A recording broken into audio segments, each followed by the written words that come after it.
அசுரர்களின் மன்னன் ஹிரண்யகசிபு தனது சகோதரனின் மரணத்திற்கு பழிவாங்கவும் உலகை அடக்கியாளவும் சக்தி பெற கடும் தவம் செய்தான்.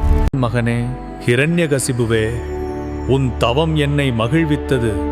உனக்கு வேண்டிய வரத்தை கேள். பிரம்மதேவா, மனிதர்களாலோ தேவர்களாலோ இரவிலோ பகலிலோ பூமியிலோ வானத்திலோ மரணம் ஏற்படாத வரம் வேண்டும். அசுர வம்சத்துல பிறந்தா விஷ்ணுவின் பக்தன் பிரகலாதன்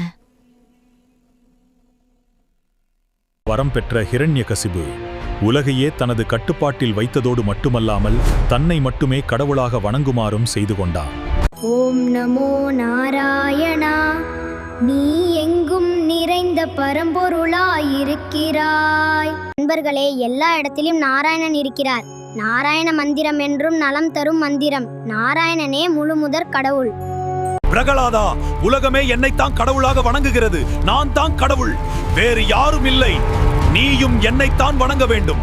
எத்தனை முயற்சித்தாலும் நாராயணன் பக்தனை எவராலும் அழிக்க முடியவில்லை. எங்கும் நிறைந்த பரம்பொருளான நாராயணன் என்னை எந்த ஆபத்திலிருந்தும் காப்பாற்றுவார். நாராயண பக்தியின் சக்தி யானைகளால் ஏற்படும் ஆபத்தின் அச்சத்தையும் வெல்லும். பெரிய சுவாலையுடன் எரியும் தீயும் கூட பிரகலாதனை எரிக்கவில்லை. தன் பக்தனை அந்த நாராயணன் எப்போதும் கைவிடுவதில்லை. பிரகலாதா, கடைசியாக உன்னை கேட்கிறேன், நானே கடவுள் என்பதை ஏற்றுக்கொள். இல்லையெனில் கூறிவிடு, உன் விஷ்ணு எங்கே இருக்கிறான்? தந்தையே, பரம்பொருளான அவர் எங்கும் இருக்க.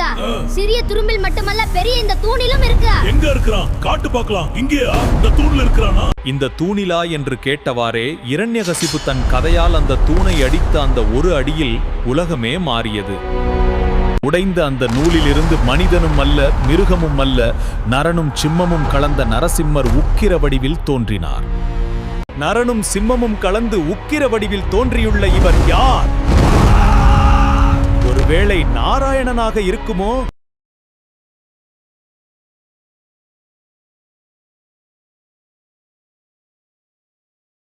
பிரபு, சாந்தி கொள்ளுங்கள். உம்மருள் ஒன்றுதான் என்றுமே எனக்கு துணை. குழந்தாய், கவலைப்படாதே. உண்மையான பக்தி எப்போதும் காக்கப்படும்.